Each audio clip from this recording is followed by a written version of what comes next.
believe sometimes how many of my peers are, really going for it. They're buying houses and having babies and getting married. And I like to think I'm a bit of an inspiration for that. Like, they looked at my life and said, nope. Whatever the opposite of that is. I'm using one of those pumpkin trick-or-treating baskets as a shower caddy. And my usual diet consists of a couple Sour Patch Kids and a Wellbutrin, washed down with one of those Monster coffee energy drinks that can like dissolve roadkill off the road.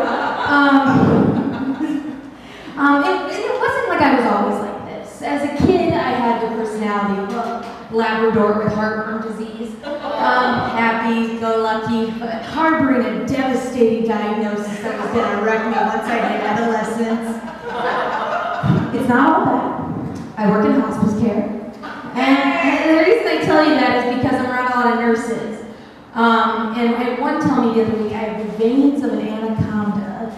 So I've got that going for me if I ever get into intravenous drug use. And not to second guess a well-trained medical professional, that is the new American pastime, I believe. But I don't think I actually have large veins. I think they just look prominent because of my near translucent whiteness. I mean, look at me. I look like a Victorian-era ghost child. And it's not like I want to be super tan, but I would like to look more like the Victorian-era ghost child that died after a brutal summer working on the docks. And now that I'm getting older, I'm also being invited to more parties and social events where people bring their children. And there's always that one couple that is going on and on about the harms of yellow dye number 5 and the benefits of homeschooling while their absolute nightmare of son, Kyler, does unspeakable things to the sugar glider upstairs.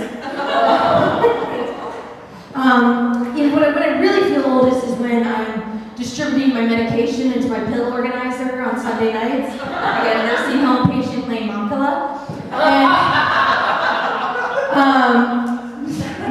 But I did grow up in Middleton, actually, but I never lived here as an adult until somewhat recently when I did get back from Peace Corps.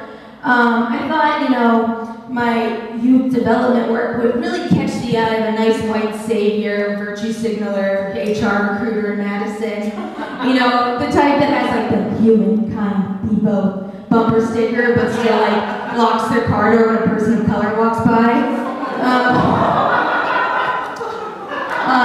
But when I was in Morocco, I had a lot of downtime, an obscene amount of downtime. So I got really into true crime podcasts and shows, and because I'm a white woman that's never experienced real trauma, so I can enjoy them. But what it gets me with these programs is when the host is like, remember, this is 1942. There's no cell phones. There's no social media. Thanks. I was wondering why the Lindberghs didn't just check their Ring doorbell footage to see who took baby Charlie. And did you know that the Donner Party did not have access to Uber Eats? Another thing that gets me on these shows is when they describe a gunshot wound to the head as execution style. I think if you're shooting through the skull, you've got an end game in mind. You're not I just want to give them a little love tap. Anywho, I'm a social worker.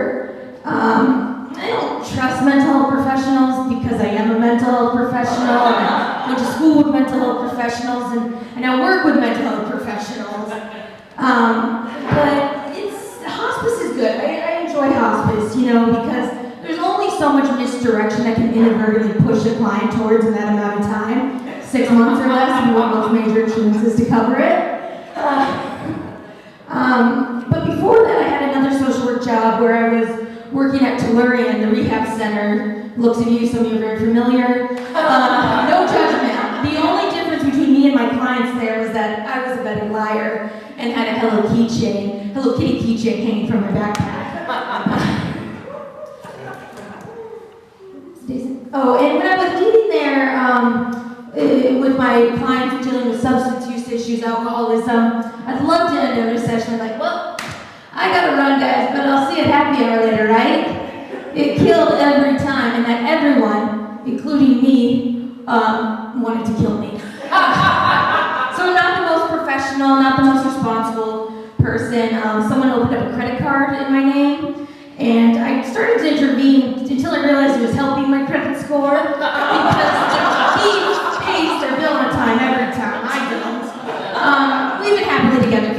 years.